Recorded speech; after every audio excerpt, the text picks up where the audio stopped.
All right, welcome back, everyone. We're jumping back into modern Indian history. For all those gearing up for the UPSC. And anyone, really, who, Finds this era. fascinating. Absolutely. This is part 2 of our deep dive. Yes. And we're kind of picking up where we left off. Right. Moving beyond, that rise of nationalism and those early resistance movements to explore those religious and social reform movements. Yes. That really shook things up Yeah. in 19th and early 20th century India.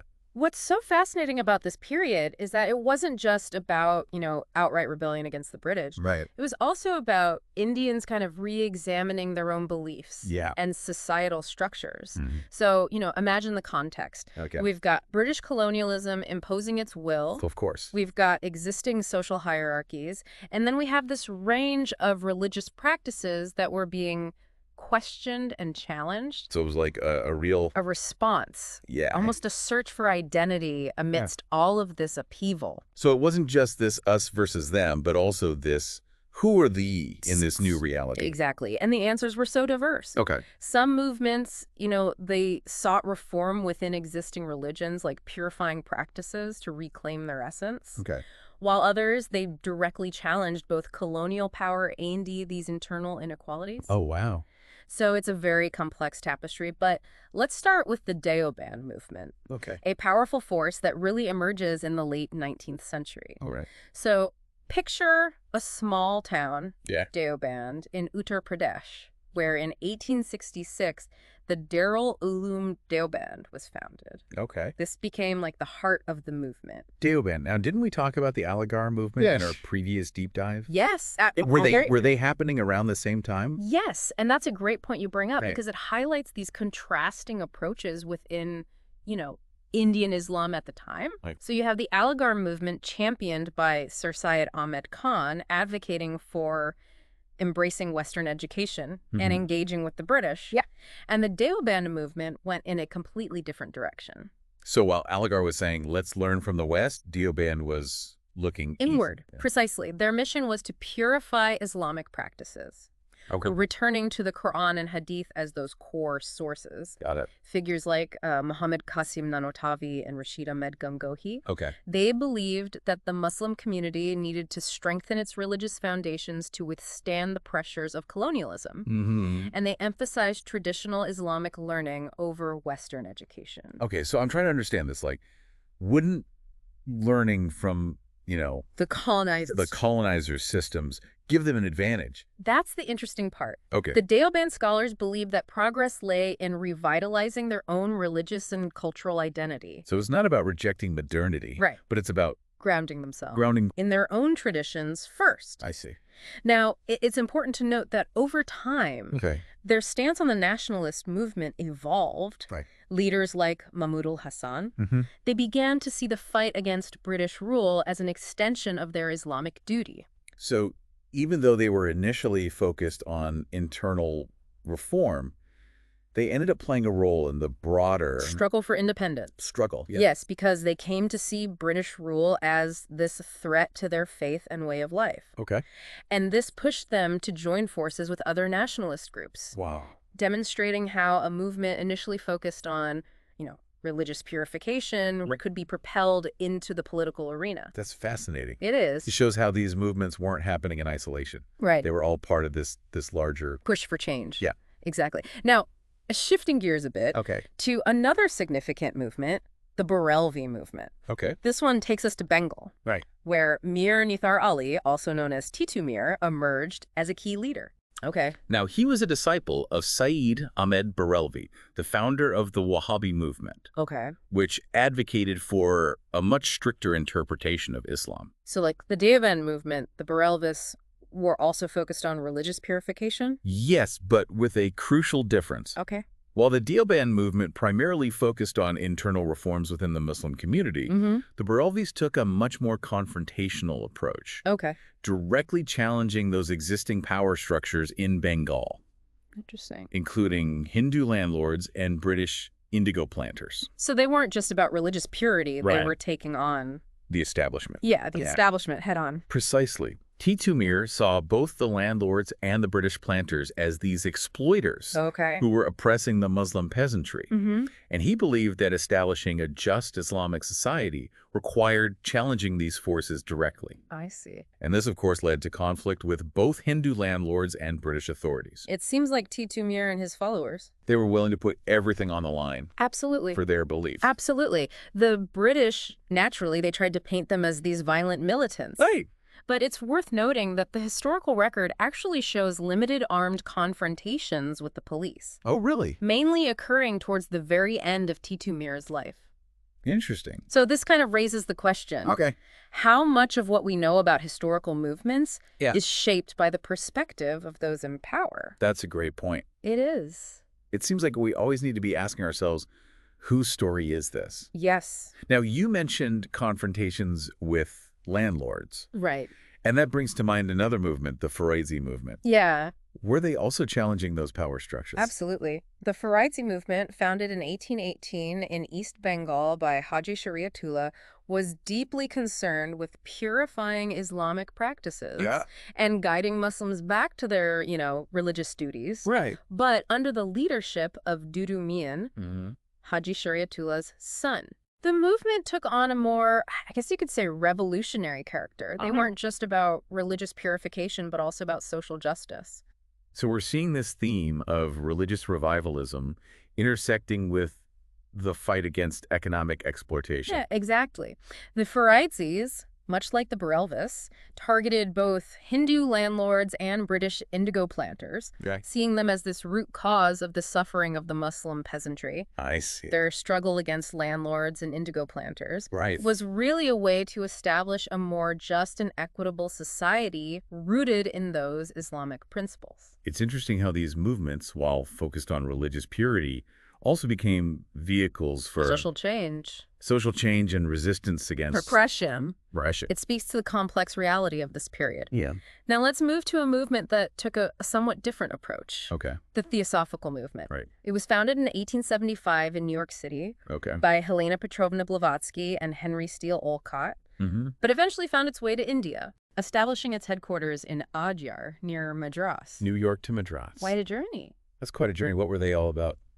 They were seeking spiritual and esoteric knowledge, promoting this idea of universal brotherhood, and the study of comparative religion. So it sounds like they were trying to bridge the East and the West in a way. Yes, and a key figure in their development in India was Annie Besant, who became president in 1907. Annie Besant. Now, there's a name. There is. That's deeply intertwined with Indian history. Absolutely. What was her role in all of this? Well, we'll dive deeper into her incredible life and contributions later on. But for now, let's understand the impact of the Theosophical movement itself. They resonated particularly with educated Hindus, appealing to their intellectual curiosity and providing a platform for engaging with spiritual ideas from around the world. I see. Annie Besant played a key role founding the Central Hindu College, which later became the Benares Hindu University. So they were involved in education as well. They were. But how widespread was their influence? Well, while they contributed to education and advocated for women's education, their impact was largely confined to a, I guess you could say, Westernized elite class. Not as widespread as some of these other movements. I see. And it's important to acknowledge this because it highlights how different movements had different reaches and resonated with different segments of society. It's fascinating how this period witnessed such a diverse range of responses to the challenges of the time. Yes. We've gone from internal purification to outright confrontation, and now to this bridging of Eastern and Western thought. Indeed, each movement contributed to shaping the landscape of modern India in its own unique way. Absolutely. And speaking of shaping the landscape, let's delve into the life of Annie Besant, a woman who journeyed from advocating for women's rights in Ireland to becoming a pivotal figure in India's struggle for independence. This is where it gets really interesting. It really does. Yeah. Annie Besant's life was anything but ordinary. Born in Ireland in 1847, she was a staunch advocate for women's rights and social justice from a very young age. Oh, wow. She even challenged societal norms in Victorian England by getting a divorce and advocating for these controversial ideas like birth control. So she was already pushing boundaries early on. Absolutely. Her rebellious spirit, coupled with her deep interest in spirituality and social change, led her to Theosophy. Right. Remember, Theosophy emphasizes universal brotherhood and exploring that esoteric knowledge, which really appealed to her intellectual curiosity. And through Theosophy, she eventually found her way to India. Precisely. She first visited India in 1893. Okay. And it was a transformative experience for her. Yeah. She was captivated by the country's rich spiritual traditions and deeply moved by the plight of its people under British colonial rule. So she wasn't just interested in India's spiritual heritage. She was also deeply troubled by the injustices of colonial rule. Colonial rule. Exactly. Okay. Her commitment to Theosophy deepened her understanding of Hindu philosophy, while her passion for social justice really fueled her desire to fight for India's freedom. I see. She saw the potential for India to become this beacon of spiritual enlightenment and a model of self-governance. Wow. So it sounds like she really believed in India's potential. She did. So how did she translate these ideals into action? Well, she became a very vocal advocate for India's self-rule, joining the Indian National Congress and using her platform to raise awareness about the injustices of British colonialism. She founded newspapers, delivered speeches, and mobilized people across India to demand their rights. From women's rights in Ireland to fighting for India's freedom. It's quite a journey. Yeah. It really is. But it speaks to the universality of the fight for justice. Yeah. And we'll delve deeper into her incredible impact on the Indian independence movement in part 2 of this deep dive. It's incredible how Annie Besant seamlessly transitioned from championing women's rights in Ireland to becoming a leading figure in India's fight for freedom. Yeah, last time we left off with Besant finding herself under house arrest for demanding complete independence for India. Right. I mean, that in itself was a turning point, wasn't it? Oh, it absolutely was. Yeah. Her unwavering stance, even as someone not born in India, really ignited this firestorm that forced the British to reconsider their hold on power. Wow. But, you know, her journey didn't stop there. In fact, her activism only intensified after her release. So what did she do next? Did she continue pushing for home rule? Absolutely. She traveled across India, delivering these passionate speeches and mobilizing people from all walks of life. Right. She understood the power of collective action. Yeah. And she worked tirelessly to bridge divides, advocating for Hindu-Muslim unity and encouraging women to take on these more active roles within the movement. So she was more than just a figurehead. She was actively shaping the movement itself. Precisely. Wow. However, her journey wasn't without its challenges. Right. As we mentioned before, she eventually had a falling out with the Indian National Congress. Yeah, can you remind us what caused that disagreement? Well, while Besant deeply admired Gandhi, she believed in a more gradual approach to independence.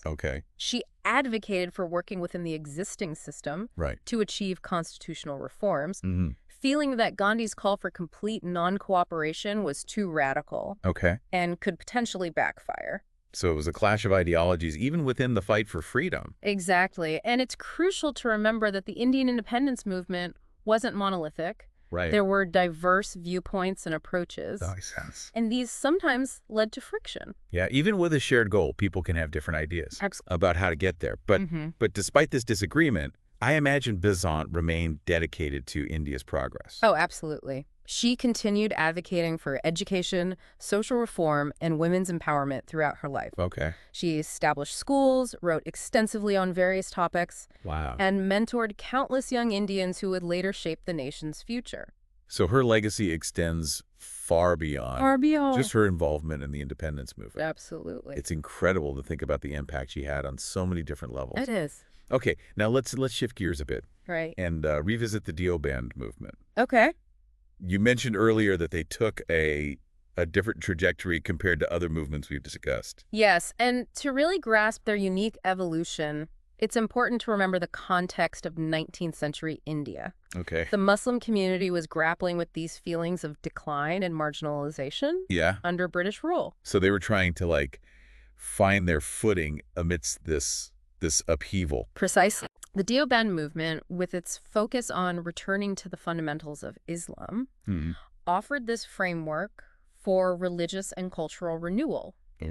It gave Muslims a sense of purpose and belonging in a rapidly changing world. So their initial focus was inward, Yes. on strengthening their own community before engaging in these broader political movements. Exactly.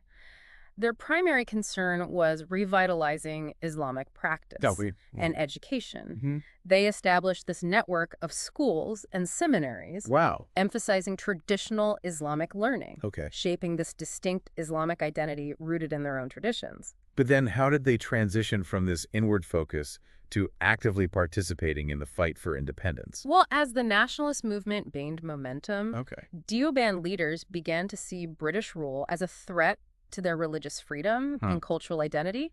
Leaders like Mahmud al-Hassan, whom we discussed earlier, argued that Islam mandated resistance against oppressive foreign rule. So their religious beliefs became intertwined with their political aspirations. Precisely. They viewed the struggle for independence as a jihad, a righteous struggle to defend their faith and way of life. And this shift in perspective led them to actively support the Indian National Congress and encourage Muslims to join the freedom movement. This shows how religious revivalism could evolve into a potent force. It could. For anti-colonial resistance, it's a reminder that these movements weren't static. They adapted and responded to the changing times. Absolutely. Now, speaking of adapting and responding, the Barelvi movement and their leader, Titu, they took a much more confrontational approach to challenging authority. They were very, very vocal about confronting both Hindu landlords and British indigo planters. What drove them to take such a direct approach? Well, remember, the Barelvis, influenced by the Wahhabi movement, were strong proponents of Sharia law. They saw both Hindu landlords and British indigo planters as exploiters who needed to be confronted head-on. And Titu was a central figure in leading this resistance. Absolutely. He was a charismatic and courageous leader who mobilized the Muslim peasantry in Bengal to fight for their rights. He believed that this struggle against exploitation was a religious duty. And he wasn't afraid to challenge the powers that be that were oppressing his community. It sounds like their faith wasn't just a set of beliefs, but a call to action. Precisely. For Titu and his followers, Islam was a way of life that demanded social justice and resistance against tyranny. That's a powerful perspective. It is. Yeah, it challenges that idea that religion is always about passivity. Yes. So how did their approach play out in 19th century Bengal? Well, it led to some dramatic clashes with both Hindu landlords and British authorities. Of course, the British painted them as violent rebels to justify their crackdown. Of course. However, it's important to remember that these confrontations were often sparked by the exploitation and oppression faced by the Muslim peasantry. Yeah, it's a good reminder to always consider the perspectives of those who are resisting power. Absolutely. You know, history is often told from the perspective of the victors. You're absolutely right. Okay, now, we've discussed both the Deoband and Barelvi movements, which were rooted in Islamic revivalism. But what about the Faraizi movement? Yes. How did they fit into this intricate web? It is intricate of religious and social change. They also focused on purifying Islamic practices, right? What set them apart? The Faraizi movement, led by Haji Shariatullah and later his son Dudu Mian, shared some similarities with the Deoband and Barelvi movements in their emphasis on purifying Islamic practices. However, they also had this distinct focus on social justice and challenging the economic exploitation of the Muslim peasantry. So they were fighting on multiple fronts: religious reform, social justice, and the anti-colonial resistance. Exactly. They saw these struggles as intertwined. Believing that a truly Islamic society required both religious piety and social equity. It's fascinating how these movements, while distinct in their theological approaches, often shared common goals and enemies. Absolutely. They weren't isolated. They were all reacting to similar challenges and often influencing one another in these intricate ways. For example, like the Barelvis. The Faraizis targeted both Hindu landlords and British indigo planters, viewing them as the primary perpetrators of economic injustice. So despite their differences, they united against those who exploited their communities. Precisely. They understood that true freedom meant challenging all forms of power, subjugating their community, whether it was religious corruption, social inequality, or colonial rule. That really highlights the complexity of this period. It does. And the interconnectedness of these movements. Yes, and it demonstrates the resilience and adaptability of the human spirit in the face of adversity. Right. These movements really showcase the power of ideas to mobilize people and challenge the status quo. Absolutely. They remind us that change is always possible, even under the most challenging circumstances. Well said. And that seems like an excellent point to pause for now. Okay. Today, we've delved into this intricate tapestry of religious and social reform movements. We have. That shaped 19th and early 20th century India. Yes. We've explored how these movements, each with its own unique character and focus, contributed to the broader fight for independence and social justice in India. And we still have more to uncover. We'll continue exploring Annie Besant's impactful journey and delve into the lasting legacies of these movements in shaping modern India. Okay. Stay tuned for part 3 of our deep dive. Welcome back, everyone, for the final part of our deep dive into religious and social reform movements in modern India. We've covered so much ground already. I know, right? From the Deoband's focus on purifying Islamic practices to the Faraizis battling injustice. And, of course, the incredible Annie Besant. Oh, yeah, we can't forget her. Right. A woman who defied conventions, crossed continents, to champion India's freedom. And progress. Exactly. Last we left off, she had just been released from house arrest. Right, after that bold demand for complete independence for India. It's remarkable how her actions actually pushed the British towards promising self-rule. It really is. But I'm curious what happened after her release. Did she just kind of, step back? Not at all. Her activism only intensified. Really? She continued rallying support for the Home Rule movement, traveling across India, delivering powerful speeches, mobilizing people. Wow, so she wasn't just a symbol. No. She was actively working to make change happen. Wow, that's inspiring. But we did mention earlier she had that falling out with the Indian National Congress. Right. Can you remind us why that happened?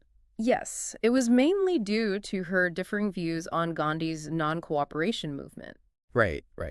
While she deeply admired Gandhi, she believed in a more gradual approach to achieving independence. Okay. She advocated for working within the system, to bring about these constitutional reforms. So like a clash of ideologies. Precisely. Even within the movement. Even within the movement. Wow. She felt that Gandhi's call for complete non-cooperation was too radical. Okay. And could lead to, unintended consequences. I see. She believed in that power of education and democratic processes. To bring about lasting change.